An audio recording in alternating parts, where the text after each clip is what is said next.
खुद अपने हाथ से मेरा ब्लॉग बनाया, मेरा यूट्यूब चैनल खोल के दिया उसको। And he is also very helpful. Like कल ही उसने किसी का लोन चुका दिया बैठे बैठे। कितने करना है आपको total? 1 lakh minimum. Bro I जो इसमें पैसा मिल रहा है, give you share of it. Because he's only the guy, you know, who came in front of world and he said, yes, I'm with Deepak. अभी हमको समय रहना बहुत पसंद। तो महीप सर है देखा 98। 989 ऐसे मैं धर्म देख के थोड़ी ना। Watch your parents have sex every day for the rest of your life, or would you join in once and stop it forever?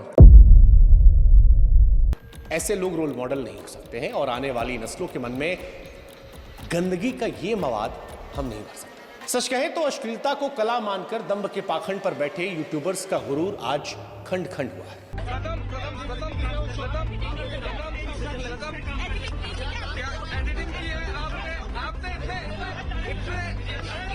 एक गलती पर उनको माफ कर देना चाहिए, साफ कर देना चाहिए ना। कोरोना समय पे किंग जॉन बहुत अच्छा है। नॉर्थ कोरिया वाला। हाँ, वो आदमी बहुत ऊंचा था। वो कह रहा है जितने को कोरोना है उनको सीताराम, बस हो गया।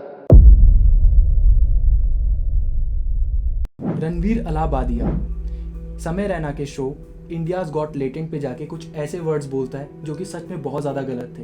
अब मैं पहले ही क्लियर कर दूं, मैं इस चीज़ को बिल्कुल सपोर्ट नहीं कर रहा हूं। ये 101% गलत स्टेटमेंट थी जो रणवीर अलाहाबादिया ने उस शो पर बोली। उसके लिए पूरी तरह से रणवीर अलाहाबादिया जिम्मेदार है। वो शो जिम्मेदार है जहां पर वो बोला गया और उसके बाद उसको ना काटते हुए उस एपिसोड को रिलीज़ किया गया। उन लोगों में इतनी समझ होनी चाहिए कि वो किस लेवल पे जाके इन्फ्लुएंस कर रहे हैं आज के लोगों को और उनको क्या चीज़ें आगे लानी चाहिए। अगर लाइव शो पर वो बोल दी थी वो चीज़ तो वो बाद में काटी भी जा सकती थी और इस चीज़ को लेकर उन पर एक्शन भी ले लिए गए हैं, बल्कि बहुत ज़्यादा बड़े बड़े एक्शन ले लिए गए हैं।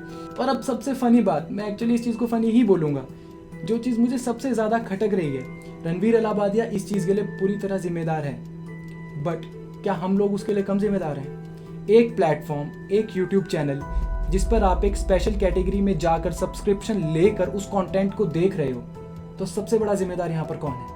अब इस टॉपिक के ऊपर बहुत से लोग सेम बात बोल चुके हैं कि हमारे पास और भी टॉपिक हैं देखने के लिए, और केसेस हैं इंडिया में, रेप केस है, मर्डर्स हैं, एक्सीडेंट्स हैं, भगदड़, महाकुंभ, बहुत कुछ है देखने के लिए। ये सब चीज़ें लोग बोल चुके हैं, पर मेरा पॉइंट ऑफ व्यू यहाँ पर ये है कि इंडिया के अंदर अगर हम एक गलत स्टेटमेंट को, बल्कि एक बहुत गलत स्टेटमेंट के लिए एक इन्फ्लुएंसर को इतना उसको रगड़ सकते हैं कि होम मिनिस्ट्री में, क्राइम ब्रांच में सारे 2 दिन के अंदर केस चला गया, उन लोगों के सालों की मेहनत यूट्यूब पे से उड़ा दी गई।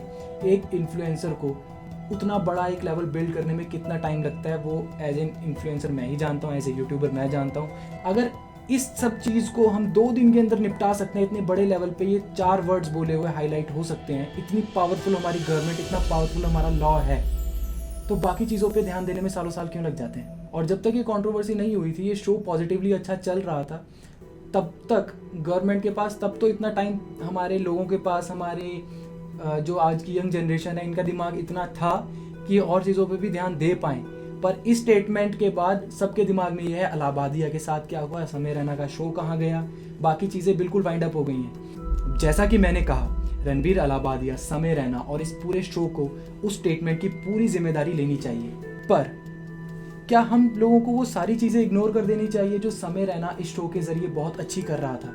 वो इंसान कितनी ऐसी पर्सनैलिटीज़ को आगे लेके आए जिसको हम भूल चुके थे। ऐसे ऐसे कई लोग इस शो पर आए जिनको कि हम नहीं जानते थे, जो कि अपने टैलेंट के ज़रिए आगे आना चाह रहे थे, बट वो आगे क्यों नहीं आ पा रहे थे? क्योंकि वो आम लोग थे। उन आम लोगों को मौका दिया समय रैना ने। उस इंसान ने कई लोगों के लोन चुकाए जो कि उसने ऑन स्क्रीन डाला भी नहीं। कुछ ऐसे ब्लाइंड लोग जिनको कि हम जानते भी नहीं थे, उन लोगों के 2-2 लाख फॉलोवर हो गए उस बंदे की वजह से। कई लोगों की इमेज सुधारी, जैसे कि दीपक कलाल को लोग क्या बोलते थे, वो आप लोगों को पता है उसकी क्या इमेज थी। उस बंदे को फेम गेन करने के लिए सड़क के साइड पे अपने आप को कुटवाना पड़ता था। आज उस इंसान की एक रिस्पेक्ट समय रैना की वजह से बनी। तो क्या एक शो जो इतने लोगों की सक्सेस का कारण बन रहा है, उसको सिर्फ एक स्टेटमेंट की वजह से बंद कर देना चाहिए? हाँ, उस स्टेटमेंट की पूरी जिम्मेदारी उनकी बनती है, उनको एक वार्निंग देके छोड़ा जा सकता था। पर मेरी मानो तो ये पूरी कंट्रोवर्सी पूरी तरह से ओवर रिएक्शन है। और यार, इस सारी कंट्रोवर्सी के सबसे बड़े जिम्मेदार हैं इनके व्यूअर्स। अब यहाँ पे हमारी मेंटालिटी सबसे आगे आ जाती है। इस शो पर समय रैना बैठ के कुछ ऐसी बातें करता है जो कई लोगों को नहीं पसंद। इन रियल वो इंसान बिल्कुल वैसा नहीं है। उस इंसान ने अपनी लाइफ में ऐसी चीज़ें देखी हैं, उसके बाद उसने अपनी एक पर्सनैलिटी बिल्ड करी है। कुछ लोगों को ये भी नहीं पता कि वो एक बहुत अच्छा म्यूजिशियन है, इलेक्ट्रिकल गिटार बजाता है वो बंदा। और उस शो पे जो टैलेंटेड लोग आते थे उनका टैलेंट तो किसी को याद भी नहीं रहता। अब हम क्या ग्रैब करना चाह रहे हैं वो हमारी मेंटालिटी के ऊपर आजकल बहुत ज़्यादा डिपेंड हो गया है। उस शो में सिर्फ देखती ही वो चीज़ें हैं जो नेगेटिव हैं, पॉजिटिव चीज़ हमको देखना आता ही नहीं। अब इस सारे सिनेरियो पे 2 दिन के अंदर इतने अच्छे अच्छे एक्शन ले लिए गए कि उनको बेचारों को शो डिलीट करना पड़ा।